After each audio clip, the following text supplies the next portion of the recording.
Inaugural Boss Gals Talking Tea live stream. So, for those of you who are new to Boss Gals is where we empower professional women to reach new heights of success, where we foster a supportive environment that aids in unlocking endless possibilities for professional and leadership development. And so I am super excited. Now, I say this every session that I am super excited about the guests that we have. Nikita Marsh, who is now an old pro of Boss Gals, and Tiffany Fox, who is a young dear friend, right? And Thank you. I'm going to give them an opportunity to introduce themselves in a second, but they are the perfect people to talk about our topic today, which is the strong Black woman myth and burnout. So you'll find out in a second why they are the perfect pair for this conversation. And so I'm going to go to you, Nikita, to introduce yourself, and then Tiffany, you can go right after her. Perfect. Thank you, Yolanda, and thanks for having me back again. My name is Nikita Marsh. I am the founder and owner of Coached by Detail Therapy. And I am super excited to be putting that out in the real space because this has been my baby and she has absolutely been a work in progress. So at Coach, we partner with women who are in transitional spaces. So either they are looking to pivot from one industry to another, looking to advance their career in some form or fashion, or looking for executive coaching. And we help them build and design playbooks to help them walk through those transitions. So figuring out how to get unstuck. And we talked a little bit about that in one of our other podcast discussions, but how to get unstuck and how do you take those next steps? How do you take the skills that you have and figure out ways to translate them into new opportunities? So we are really excited to be here and looking forward to the conversation.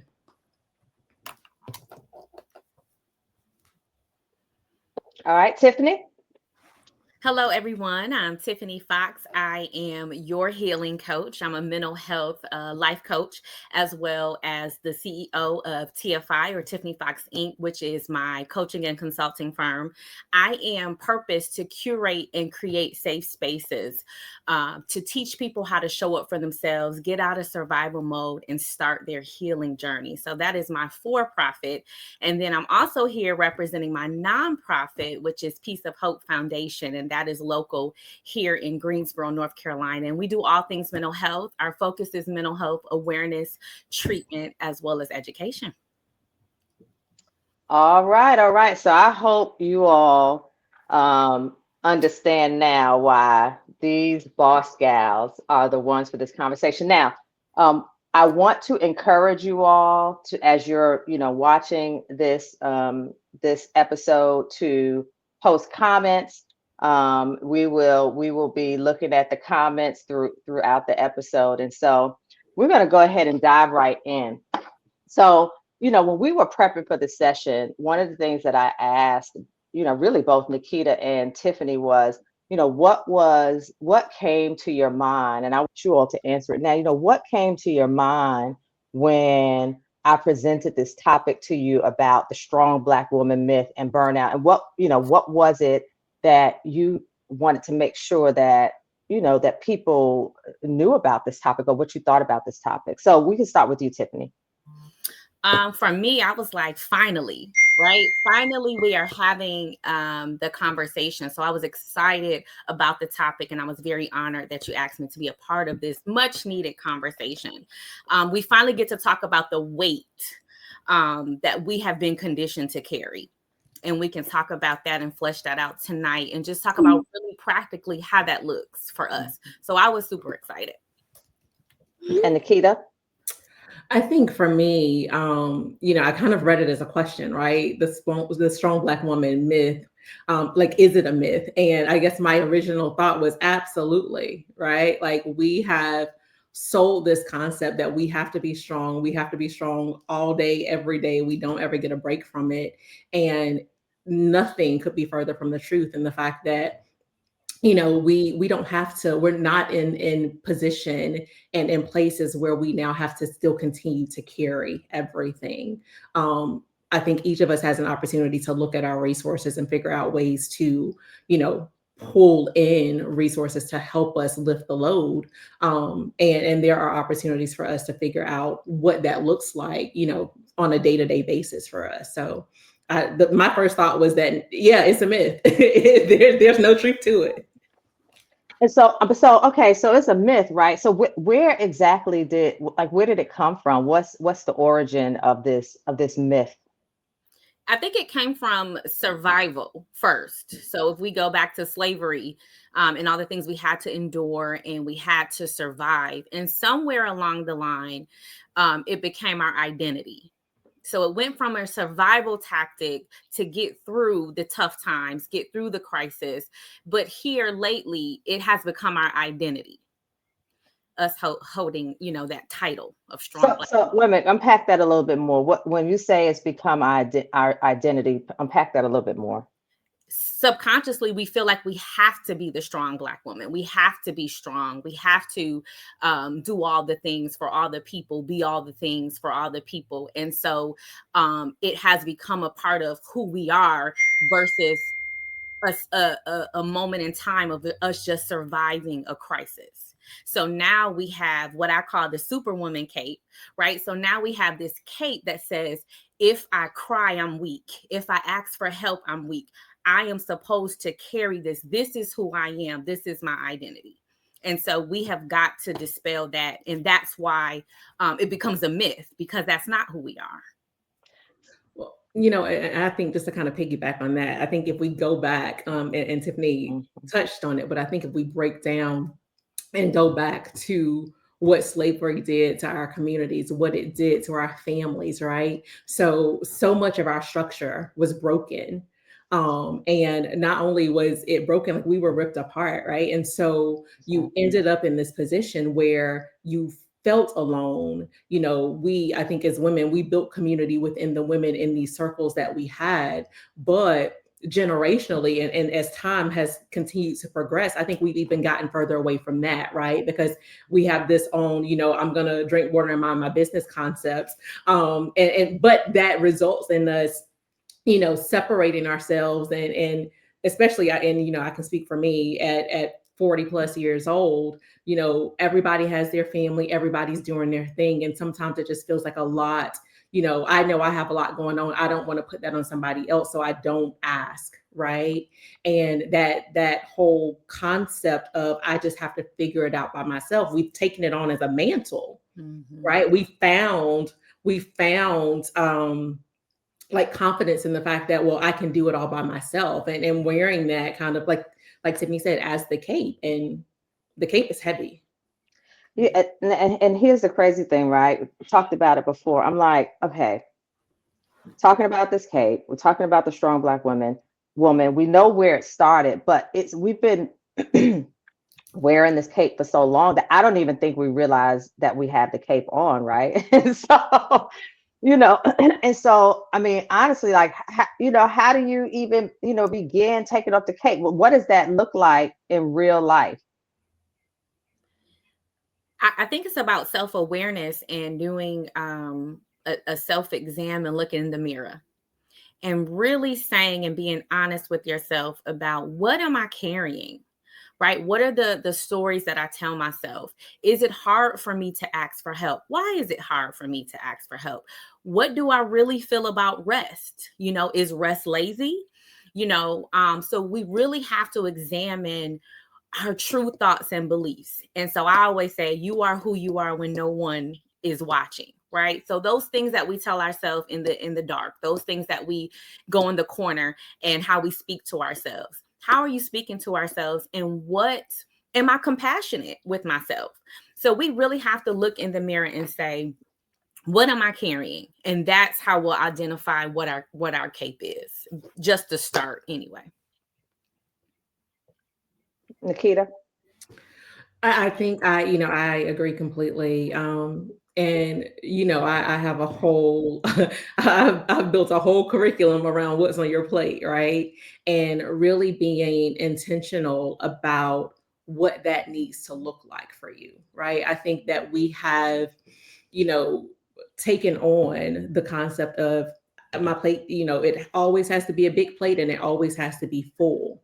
And anytime there's an empty space on that plate, our automatic response is, oh, let me find something to fill that with. Oh, let me find something else to do. Oh, I can volunteer this, or I can take on this, or I can add this. And in the meantime, we're not looking at, really the structure of what that's of carrying that weight and what it's doing to you day over day, right? So we have to be really, really intentional about the things that we choose to carry, the things that we want to carry, the things that other people have given us to carry, and how much of that we really want to own. And then we need to be intentional about making decisions about taking some of that stuff off your plate. So let's go there because I have had the pleasure and the honor of sitting in, excuse me, on your session. I have to grab some water. I'm sorry, y'all. Of sitting in your session on what's on your plate. Mhm. I want you to talk about that a little bit more, and kind of how that started, right? And why it's so difficult sometimes to take those things off of our plates. So one of the things that I built in the curriculum for what's on your plate, it really kind of ties back. And what I thought about for experience for myself was, when you're young, and you ladies can tell me if you've had a similar experience, right? And your mom fixes your plate, fixes your dinner, whether it's your breakfast, any of your meals. I grew up in a household where you had to clean that plate, right? I remember being about 6 years old and I was in battle with a plate of grits. And I sat there all day and those grits sat there all day. And the thought was that you don't get to leave until you clean this plate, right? And Wait. For me, it was at my grandmother's house, and it was a battle between me and doggone cauliflower. oh, see, I think I won though. I think I won. I won. I think I won, but I was burned. I think mine was liver and Right, onions. right. Oh, See? Yeah. Right. So it was this battle with, it became this battle between me and this plate. And the expectation was always that you had to clean the plate, like you had to finish all of the things. And I mean, we take that and then we take this whole concept of we finish what we start, right? So most of us have been raised for this to be ingrained in like our core values, right? And so then you go into adulthood and you've added all of these things and you really don't understand that you haven't figured out how to give your permission to put things down. How to, Mm. I have to finish it. It's on my plate. mhm. I own it. It belongs to me. I have to finish it. And we're doing more damage to ourselves by over consuming what's on this plate, right? We end up struggling with some of the same things we would if we were overeating, right? So you're sluggish, you're tired, you're beat down, you need a nap, right? And you're not finding time to take care of self in the middle of trying to consume everything that's on the plate. Absolutely. I agree. I love that. And I love that start because you're right. That's where we start to be conditioned. And then the other thing is I'm not a quitter. If I Right. give my yes, right, I'm not a quitter. And so you're right. It starts from being conditioned to clear that plate. Absolutely. I love that, Nikita. So I want to go back a little bit, right? Because we talked about the strong black woman being a myth and concept. Talk about taking off that cape. But now here's the question: Is it is it all bad, right, to be a strong woman, right? Or is there like what's useful about the strength that we should keep? And then what needs to be retired, right? I think if it's healthy, because we have to redefine what strength looks like. Because I think a lot of us feel like strength is silence and strength is, no rest, grind mode, Mhm. get it done. When we redefine it and it becomes healthy for you, then we can keep it. But I think we also need to condition ourselves to know that it's okay to be cared for. That is strength. It's okay to understand our needs and verbalize them. It's okay to say no. It's okay to have boundaries. So I think it's a process of redefining what helps us be our best self. Your yes is very expensive. So you have to learn how to say no. And that is the strength in no, right? We have to, as she talked about the plate, we have to realize what is on our plate, what is the most important in this season. Might not be forever, but in this season, and really understand and say, hey, I can't do that. I can't finish this plate. Can I, delegate it? Can I redirect it? Do I need it? That's the strength. So I think we look at strength as being, weight.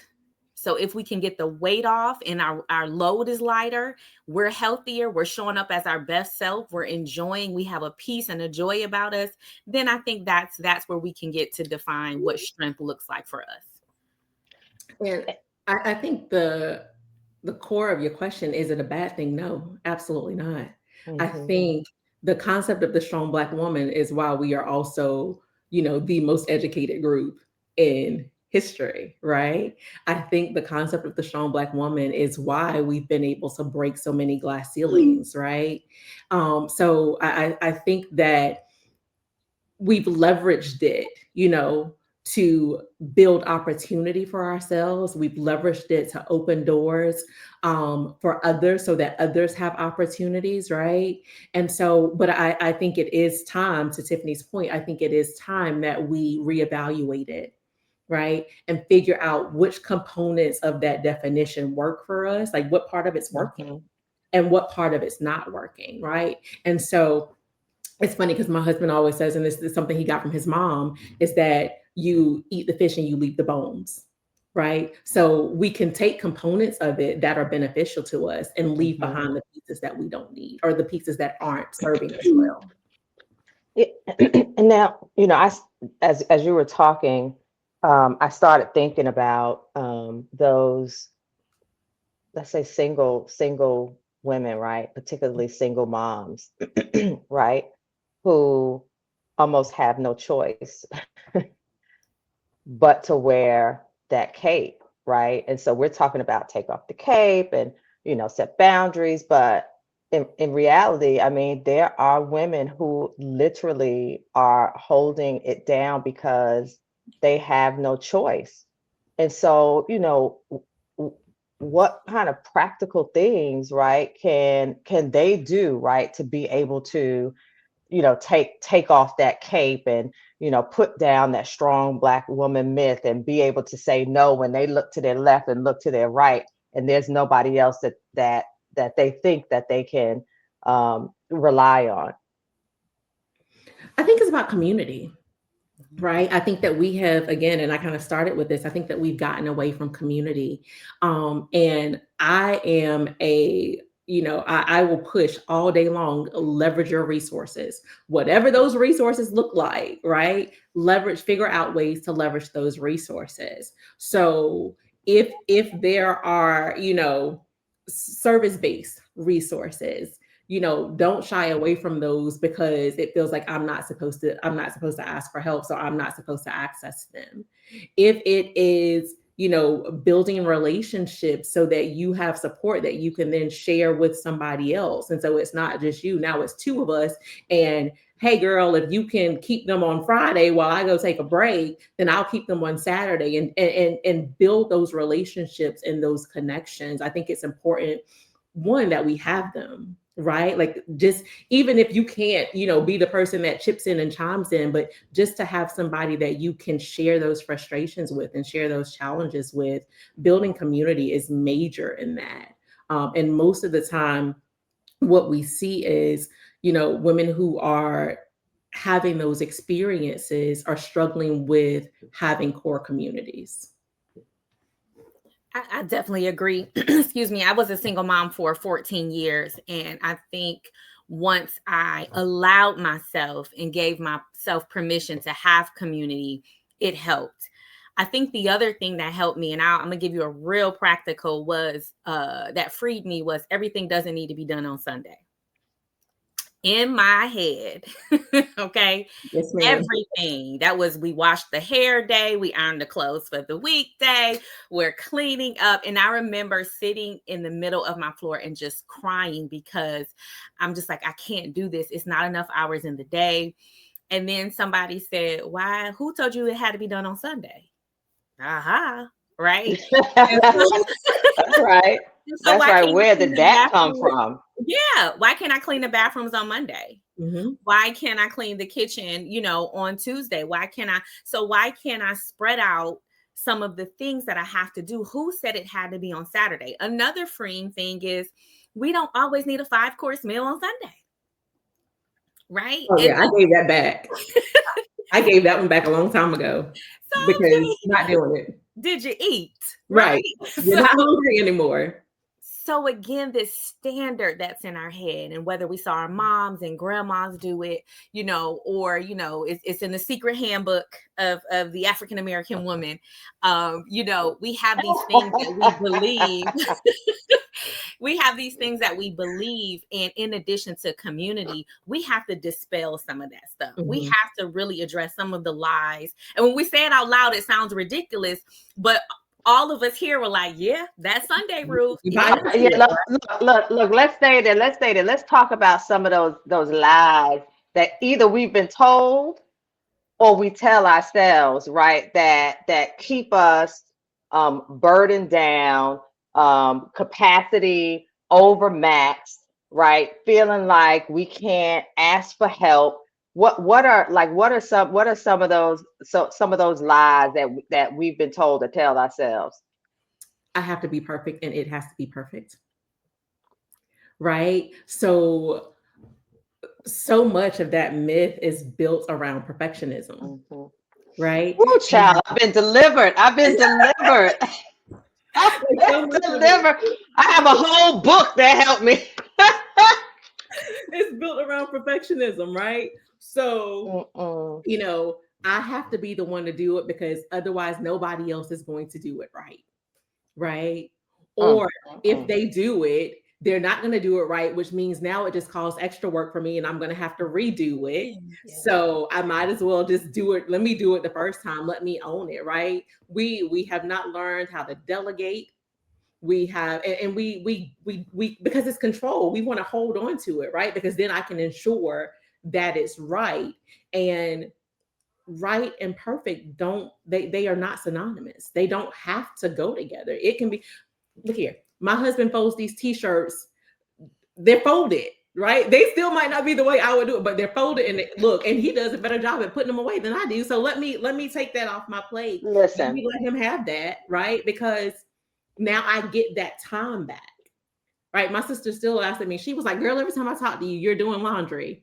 Right. But guess what? That laundry, because it might be on Monday and it might be on Tuesday and it might be on Thursday because it didn't on Sunday. Right. Because I had to break that in order to get some of that time back that I needed for me. Absolutely. And listen, I can relate to that story, right? I have this story and I shared it with y'all years ago. When I was married, my ex-mother-in-law stayed with us for a bit, right? And I really needed help. My son was about 3 years old. So this has to be 20 years ago, because my son was like about 3 or 4 years old and my daughter was probably 11. And and I had a couple of issues going on, right? I had like low level OCD along with perfectionism and big time control issues, right? And so there was a couple of things that she did. One, she would fold the towels, right? She would do the laundry, fold the towels for me and the sheets and put them in the closet. On the weekend, I go in that closet and take out every single towel and sheet and refold it. And then one day, and she would put up the dishes and none of them went where I wanted them to go, right? But she was helping me because I needed the help. And then I take that time and redo the stuff. And then one day it hit me like, Yolanda, what? Like, you literally don't have time to do this. And so I finally said, okay, we gonna do some exposure therapy, right? And so I literally was like shaking every time I walked past that closet, right after she would fold it until it didn't bother me no more. Or I had to have some self talks and be like, you know what? It's it's gonna be all right. It's gonna be all right. Leave them towels alone and go do something else. Mhm. So learning how to accept that help, right? Tiffany, what do you have to say about it? What are some of those lies?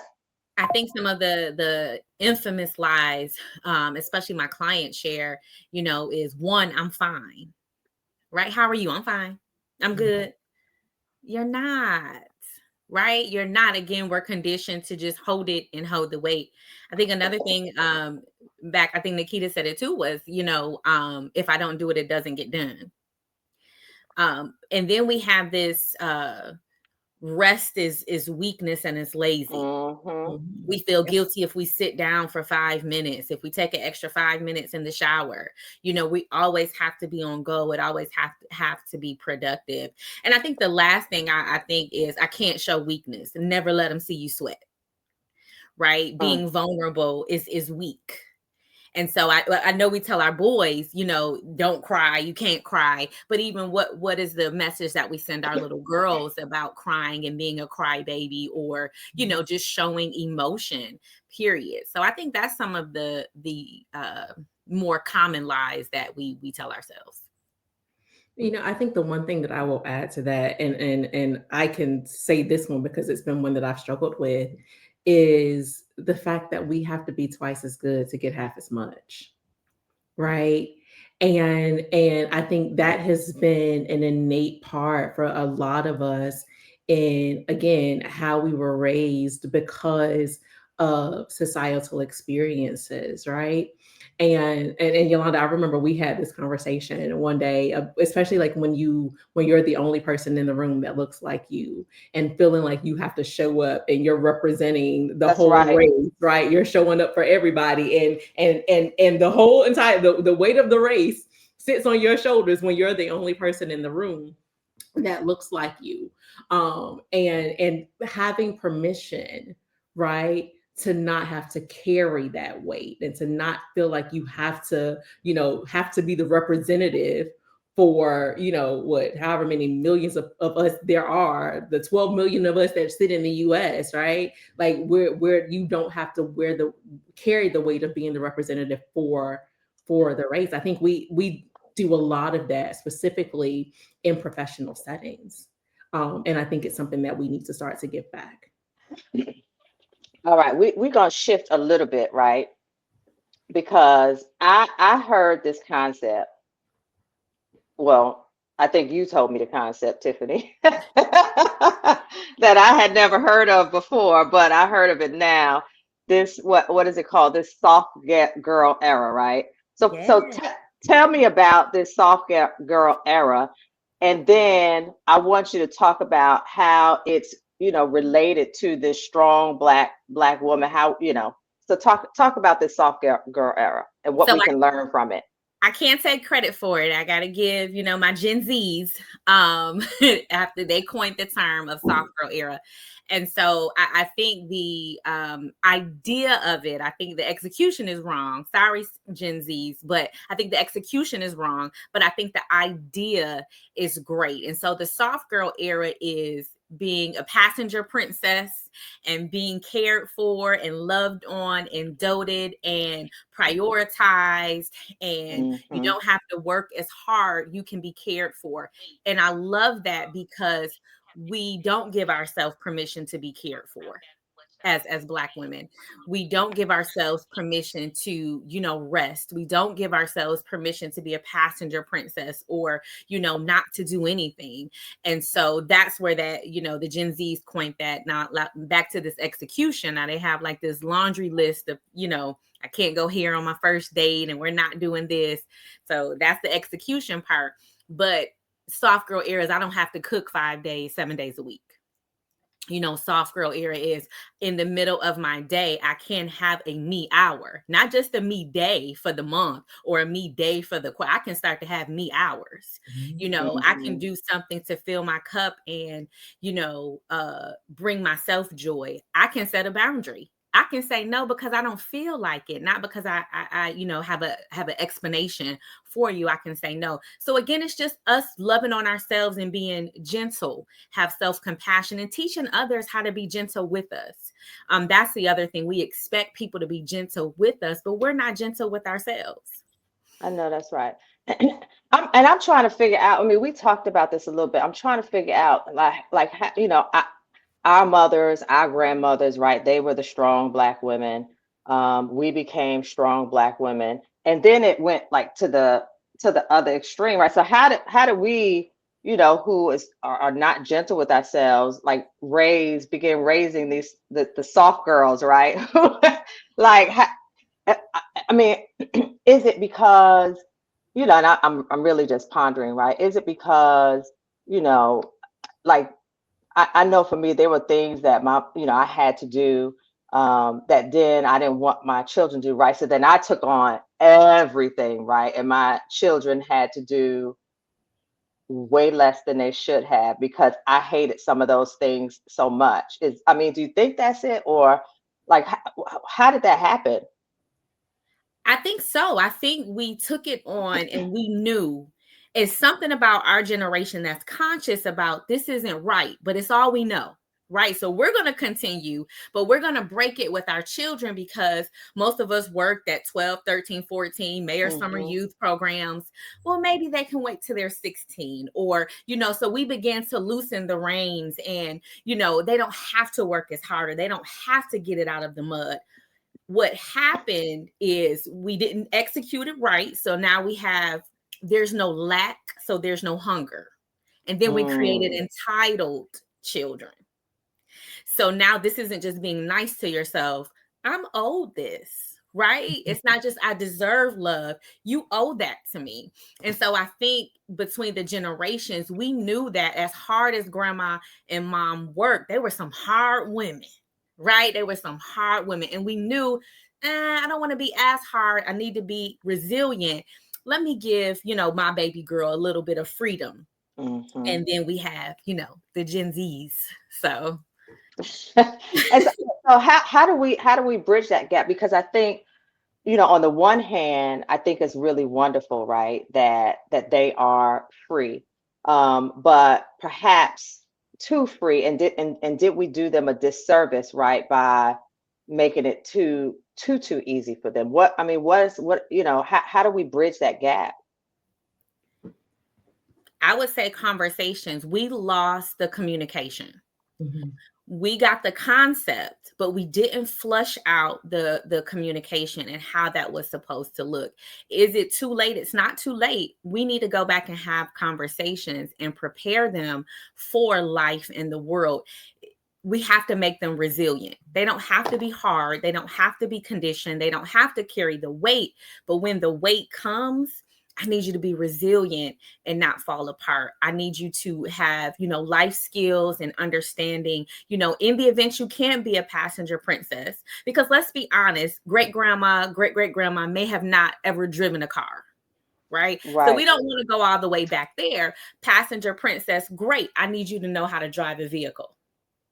Right, passenger princess, whoever in the house runs, has the financial skills to take care of the financial piece, but I need you to know how to balance a checkbook. So again, it's about skill building, but still building that resilience and giving options. And so, but that starts with conversation because, like I said, the idea is great. However, the execution got lost for both of us, the Hmm. generations in the conversation. We didn't say why we were doing this. We didn't say why you didn't have to work at 14 and why it's important for you to still have those skills, when you get your first job and things like that. Yeah, and let me pause for a second. Listen, I see our um IG live. I see some people have joined. Please, and on Facebook Live. So please add some comments. We'd like to hear from you. Got to pull up my Facebook. I'm a little challenged, right? So with some of the technology. Um, but let's talk about some well, let me do this. Let me do a poll, right, for the people who are viewing. Which is hardest right now for you? Asking for help, saying no, or releasing control? Just put it in the comments. Which is the hardest for you? Asking for help, saying no, or releasing control?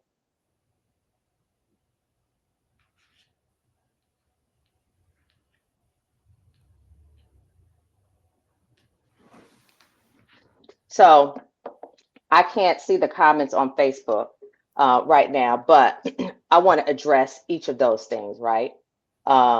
If it's hardest for people to ask for help, what tools can you give them to let them know that, like, it's okay, right? It's okay to ask for help. Permission. Permission. Permission, right? I think more often than not, we just need somebody to give us permission to say that it's okay, because the worst thing that you can tell me is no. And if you tell me no, then I'm still in the same situation that I was in, right? So my situation didn't necessarily get any worse because you told me no, or because whoever you asked didn't have, maybe they didn't have capacity to tell you yes, right? So, but then being willing and open to leveraging, again, leveraging that community so that, you are having multiple places and multiple people that you can reach out to when you need help. And then being willing to be transparent, right? Because Hmm. we run into the battle of, we we want help, but we don't want to tell anybody what's going on with us. Right. And people are generally really resistant to feel like to be willing to help you when it looks like you have it all together. And that's the hard part, right? Because generally, as the strong Black woman, we make it look easy. Mm-hmm.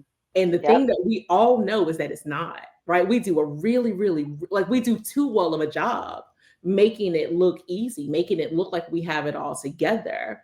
Um, when you're struggling and barely holding it together and crying yourself to sleep, and you're battling with all of these um the consequences of trying to hold it all together for yourself, right? So being open and showing, expressing vulnerability with people, and just letting people know. Like, I remember I had this young lady that I worked with, and I would come into the office and she would say, "Hey, Nikita, how are you?" And I'd be like, "Well, it's this kind of day." And she'd be like, "No, you're supposed to say, 'I'm well, thank you. I'm well, and you?'" And I was like, "No, I'm not," because if I'm not, it's a lie. And but it was one of those things that, like, she finally, like, it Hmm. finally clicked for her. I don't have to be well all the time, right? And now I have a space where I can be transparent about where I am and ask for help. Um, so those are the two things I think that sit most with me. And look, I'm looking at the comments. So if y'all see me looking up and down, it's because I'm trying to be the hostess with the mostest right now, right? Um, there are several people who are talking about the hardest one is giving up control. I saw you, Kayla Slade, talking about asking for help. But there's several other people, Caroline and Tidrea, talking about releasing control. So let's talk about that right now. How do you release control? I think for me, in creating those safe spaces, I think we often think that control and pride is synonymous, right? But if we look deeper, control is about protection, right? It's protecting my emotions, it's protecting me. And so if I can control this, then I can control the letdown, Hmm. and I can control the hurt, and I can control just how bad it can get. And if I can depend on me, then there won't be an emergency. So I think if we really understood that it's not pride, it's not perfectionism all the time, but it is protection. Right. Back to what Nikita said, permission to be vulnerable, permission, because here's the reality. Let's be honest, it's a lie because we're not in control. as much as we like to think and we're chasing this control and we're chasing this, pseudo perfection, I can't control the weather. I can't control the Wi-Fi. I can't control anything. That's right. I can't control my emotions. Now I can be in charge of, how I act them out, but I can't help I feel a type of way about a type of way. Right. And so I think once we give ourselves, permission to say, you know what, I don't have to have control. I can go with the flow. I can be flexible. I can be prepared, right. But I don't have to have control. And it's okay. Then I'm going to be hurt. I may be disappointed. I may be let down. And I tell people about the wall. The wall, yes, you build up the wall to kind of protect the bad things, but you're not letting the good things in either. And so you have to give yourself credit and trust yourself that you are resilient and you will be okay through any situation, right? But go ahead and experience it. And so I think with the control, it's about protection and being vulnerable. No. What you have to say, Nikita? I agree. I agree completely. And I think my grandma, who passed away right at 5 years ago, would probably be laughing at me when I say this, because this is one of the things that I carry from her. And it's probably, she's like, that's the thing that you chose to keep with you. But she would have this moment where she'd be like, I didn't sign up for that movement. Right? Like all of these empowerment movements. And she said, I didn't sign up for that. Right. And sometimes we just have to realize that we've signed on and gotten on the bandwagon of a lot of different movements because, it seemed like the thing to do at the time, but it wasn't the thing that was beneficial to us. Right. So it's okay.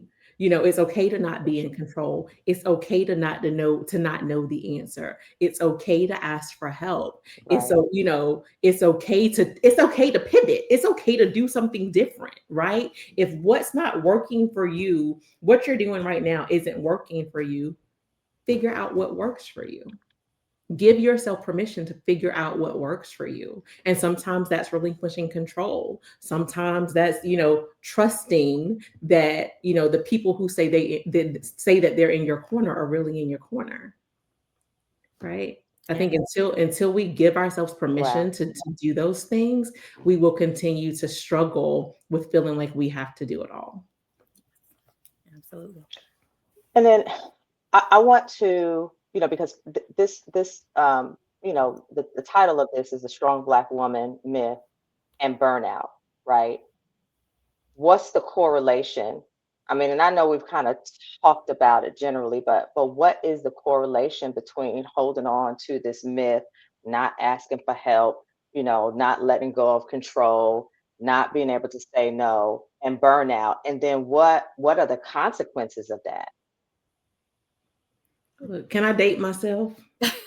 I'm about to date myself, y'all. You are not the Energizer Bunny. Come on, right? Y'all remember, I'm an 80s baby. So there was this bunny on TV for the Energizer battery, and he just kept going and going and going and going and going and going and going, right? As long as he had an Energizer battery, he kept going. That is not who we are. And you are not built to go nonstop without opportunity to recharge, right? And so you start to see it. You're feeling sluggish. You're always tired. Whether you're sleeping, you're probably not getting enough rest. You have moms. Well, I had a cup of coffee, a pack of crackers, and 3 grapes today, and that was all you ate all day, right? You start to see it in how you take care of you. And we always hear this. It almost kind of becomes like a bit cliche. You can't pour from an empty cup. But there's nothing in it.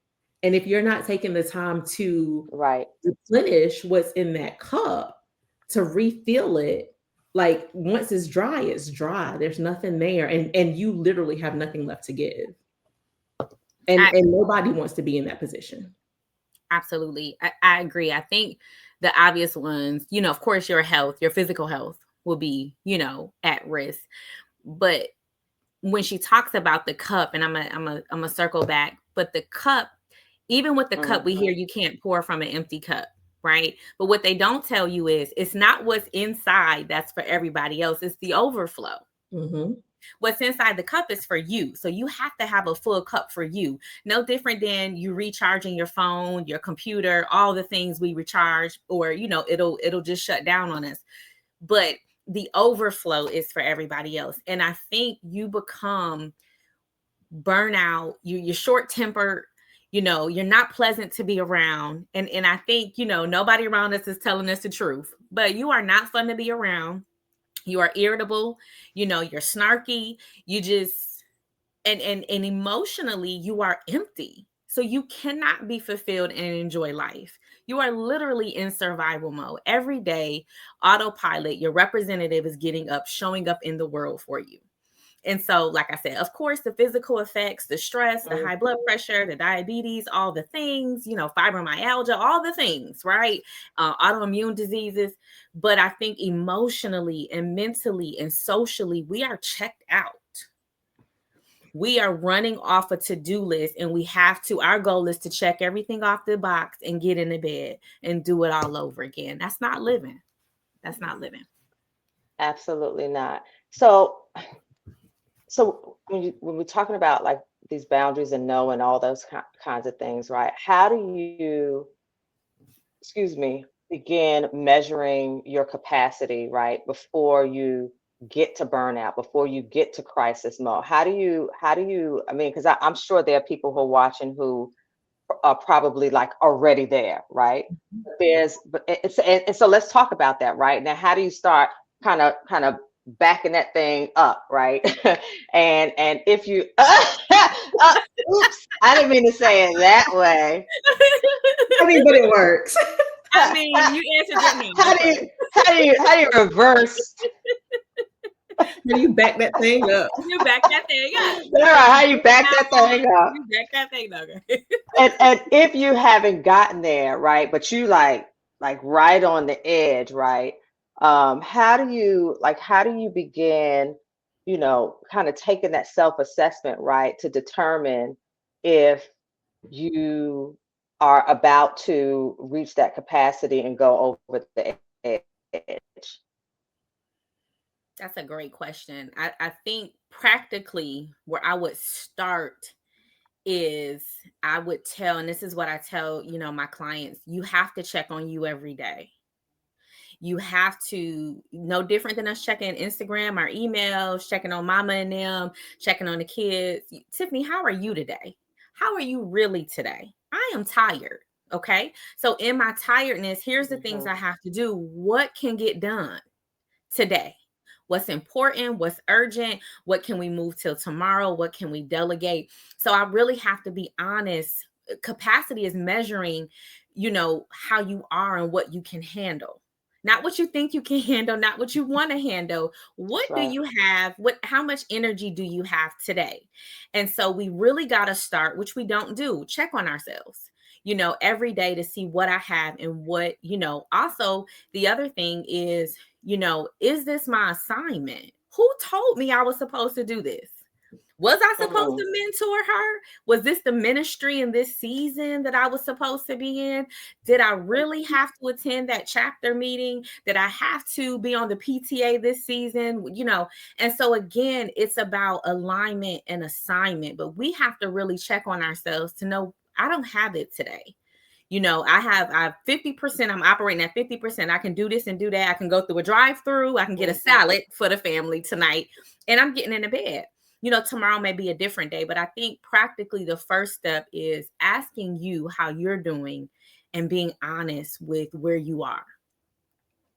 I love it. I love it. And it's funny because if I take, like, I had some questions, right, that I wanted to make sure that we hit on, and you've already hit on one of them. What am I carrying that nobody asked me to?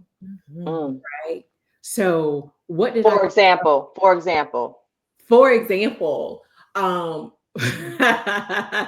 for me, I would say that I am the big sister, so I carry the weight and the ownership of making sure that everybody else is okay, right? And I've taken ownership of that because of roles and things, but these are adults, right? So am I taking on more than I should be taking on, right? It could be something as simple as some of the things that Tiffany named, right? Like Do I have to go to that chapter meeting? Do I have capacity to be on do I have capacity to be the parent, the classroom parent? Y'all, I'm talking about myself. Do I have capacity to be the classroom parent that I signed up for in the drive-through at the school line and I didn't know what I was saying yes to, right? Had to reassess and say, wait, do I have capacity to have this on my plate, right? So, what am I carrying that nobody asked me to? What's on my plate that's no longer benefiting me? Mm. What have I kept that I feel like I have to continue to do because I've always done it, but it's not serving a purpose for me anymore? I just continue to keep doing it because it's what I've always done. Right. Or doing it out of loyalty and Loyalty, obligation, loyalty, right? obligation, and guilt. And not wanting people to see you as a quitter. Exactly. Exactly. Like, so what is it benefiting me? Looking at what I have and determining what is the real trade-off. Because right, there's always an opportunity cost. I'm always, if I take something on, I'm leaving something, I'm giving something away. Right. So what am I missing out on? And is what I have sufficient for what I needed to do to help restore me, right? To help Mhm. repair me, to help me, refine who I want to be, and figure out what the next steps are for me. And then what can I remove from my plate that will allow me to focus on self-care? Right? Because we get real messed up around the concept of self-care. We're like, oh, I got a mani pedi and that was self-care. For some people, yeah. For me, it's an Mhm. appointment. Like, Right. this It's is another something I thing have to to do this, do. right? I'm trying to check the Right. list off, Right. right? Because it's something that I feel like I have to do. So really understanding what self-care is for you, what that means for you, and ensuring that it's on your plate, right? So that you do have the opportunity to take care of you first, so that you can refill that cup. Years ago, and I'm going to preface this because, for those of us, I'm sure that there are people here who are spiritual in one way or the other, right? And Mhm. so, part of, having a spiritual life or relationship with God or whomever you serve is service, right? And so, you that it's kind of ingrained, right? You have to help your brother, help your sister, do all those things. And, I remember years ago, I read this book. I had to read this book.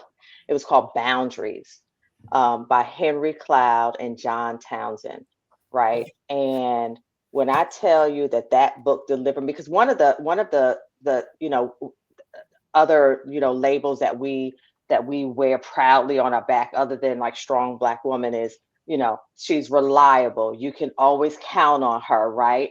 And I mean, those Yeah. things sound really good, right, for your ego, but the reality is that when you carry those things like that, and yeah, I do want people to feel like, if I give my word, that Mhm. they can count on my word, right?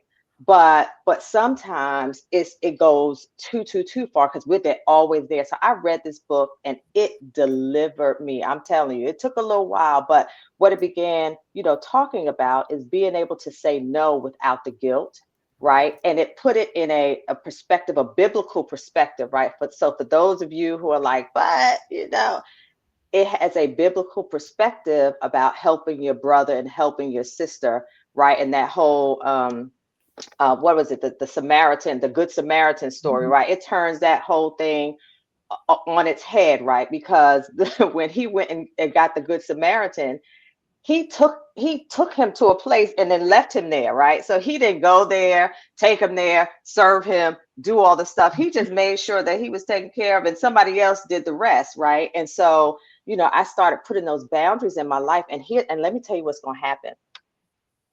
The people who you've been saying yes to, they're going to Yep. have a little funky attitude Yep.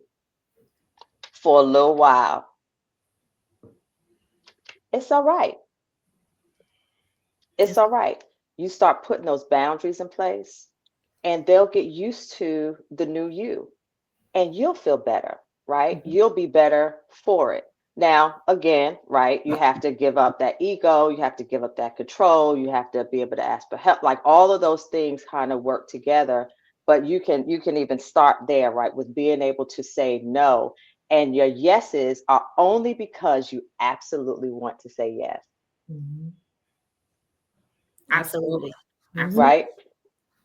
Going speaking spiritually and going back to the Samaritan, here's the thing, Hmm. and going back to the cup of overflow, that was his assignment. And so everybody is not our assignment, Mm, and so we have to be very clear spiritually who our assignment is and what our assignment is. Early on in my coaching, because by trade I'm a nurse and I'm just, a people person, and just helps. I want to help everybody. And Right. I would focus on the one I couldn't help. mhm. But then I would have to understand my job was just to plant the seed. It was God's to water it, right? But if I get out of line and out of position, then I'm not graced for those things. And I'm absolutely tired. If I'm not working in purpose, I'm That's right. absolutely tired because I don't have the grace, the provision, the capacity to do so. You also talked about boundaries. It's funny because when we have our phones, we have passcodes. Now we have two-factor Hmm. Multi-factor authenticators. authentication. Yes, we have key codes, and we protect everything but ourselves. And Mm, when we reframe how we look at boundaries, it is where my yes stops and my no begins. Mhm. It is just a fence to tell people how far they can go. But I think, again, under our myth, under our capes, under all of that, we allow people to set our boundaries, and then we're upset when they get crossed, but we never establish them. exactly. We never establish them. Mhm. And so, or we set a boundary and we don't fulfill the consequence. I don't like for you to talk to me this way, but there's no consequence if you do. Mhm. You're abusing your access, but I'm not cutting you off. And Mhm. so we get mad at other people too. Yes, Hmm. they get mad at us and don't like the boundaries, but we get mad because we want them to hold us in a higher regard than we hold ourselves. Right. And I think those boundaries, I always say, self-esteem, will determine your boundaries. So if you have none, dot, dot, You dot, have none. right? You have none. You have. Well, I think like the boundaries. I think the boundaries conversation, and look, boundaries could be a whole part two conversation, I know. because Let's do it. because Let's do well, it. well, because think about it, for so long, if you were raised, and specifically, growing up in an African American household, you didn't, like, you were told you we didn't talk about boundaries, right? Like, the biggest boundary you had was that you closed the door when you went to the bathroom, right? Mm, Everything else mhm. is we had to share. You were expected to share, you were expected to show up, you were expected to help take care of, you were expected to do all of these things. And so I think for a lot of us, we feel like we have boundaries, but we don't, because we don't really know Mhm. what they are and what they're supposed to look like, right? And if I don't know what they are and what they're supposed to look like, how can I hold anybody else accountable? Or how can I be intentional about ensuring that nobody's crossing them when I don't even know where that line is myself? Absolutely. Yes. Look, we could probably talk for 4 more hours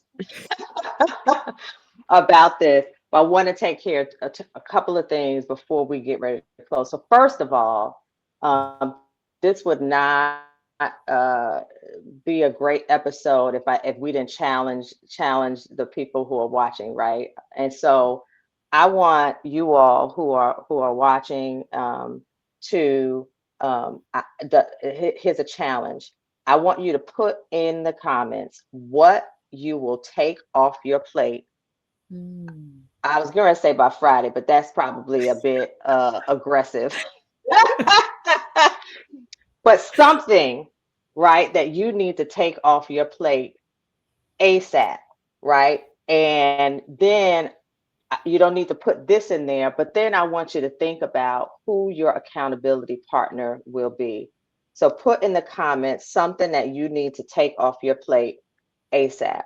While you're doing that, I want to, for those of you who weren't able to join in the beginning, to hear about both Tiffany and Nikita and what they do for their businesses, I want you to share that again because if they are both coaches, right? And so one is in Charlotte, one is in Greensboro.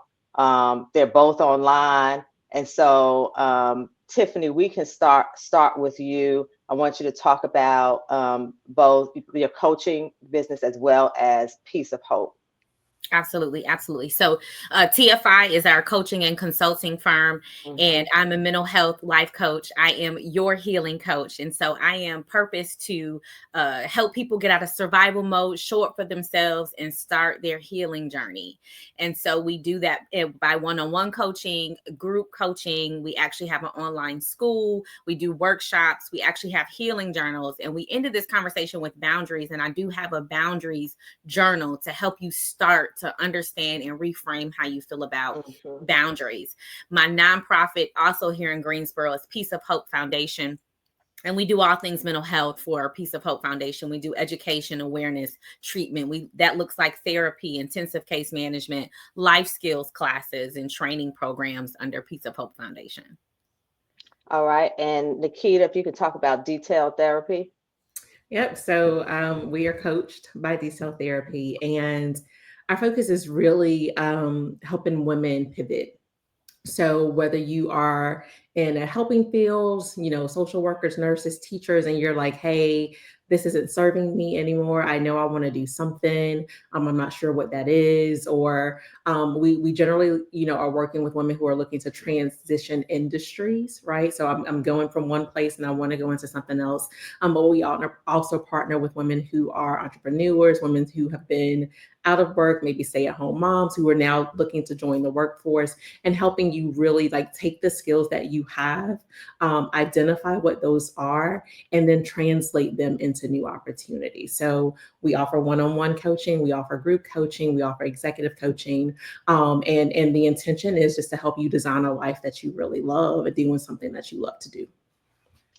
And then as we close, I want each of you to give, just one sentence that you want our listeners, because we have male and female on here tonight, that you want them to repeat to themselves.